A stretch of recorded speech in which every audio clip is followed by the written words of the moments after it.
నమస్కారం అండి. అంతర్యామిలో ఈరోజు అంశం ఆత్మలీనత.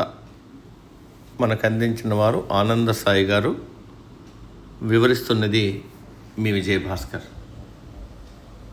ప్రేమ అనేది మనిషి హృదయంలో ఉద్భవించే పవిత్రమైన అనుభూతి. అయితే ప్రేమలో మనల్ని మనం మరిచిపోయే స్థితి మాత్రం అత్యంత లోతైనది.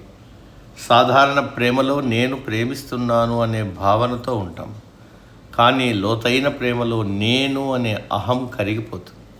మనం ఎవరు, మనకేం కావాలి అనే ఆలోచనలు మాయమవుతాయి. మనల్ని మనం మరచిపోవడం అనేది తాత్కాలిక మత్తు కాదు, అదొక ఆత్మలీనత. ఒక వ్యక్తి లేదా ఆలోచన, దైవశక్తి మనసంతా ఆవరిస్తుంది. వ్యక్తిత్వం దాంట్లో కలిసిపోతుంది. భావోద్వేగ స్థాయిలో మనం ఎవరినైనా ఎంతగా ప్రేమిస్తే మన భావాలు, ఆలోచనలు అంతగా వారి చుట్టే తిరుగుతాయి. తినడం, నిద్రపోవడం, నవ్వడం అన్నీ వారితో అనుబంధం అవుతాయి. మనోవైజ్ఞానిక స్థాయిలో మన వ్యక్తిగత స్వరూపం క్రమంగా తగ్గిపోతుంది. నేను అనే సరిహద్దు కొద్దిగా చెదిరిపోతుంది. అవతలి వ్యక్తి సంతోషమే మన సంతోషంగా అనిపిస్తుంది. ఆధ్యాత్మిక స్థాయిలో ప్రేమ వ్యక్తిగతం కాదు, అది విశ్వ చైతన్యంగా మారుతుంది.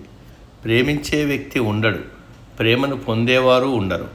మిగిలేది కేవలం ప్రేమ స్వరూపమే. మాతృప్రేమలో తల్లి తన బిడ్డ కోసం తనను తాను పూర్తిగా మరచిపోతుంది. ఇది స్వార్థరహిత ప్రేమకు అత్యున్నత ఉదాహరణ. కళాకారుడు తన కళలో ఎంతగా లీనమైపోతాడంటే తాను ఉన్నానని కూడా మర్చిపోతాడు. ఆ క్షణంలో అతడు సృష్టిలో ఒక భాగమవుతాడు.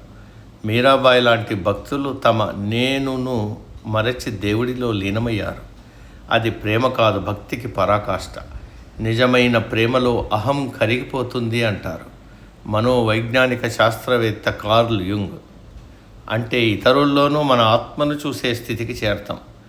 ప్రేమలో మనల్ని మనం మరచిపోవడం అనేది మనసును విస్తరించడం. ప్రతి వస్తువులో, జీవిలో, సర్వంలో నన్ను చూసే వారిలో నేను ఉంటాను అంటాడు శ్రీకృష్ణుడు భగవద్గీతలో. ప్రేమలో మనల్ని మనం మరచిపోయి దేవుడిలో లీనమైపోతాం. నేను అనే భ్రమ మాయమవుతుంది.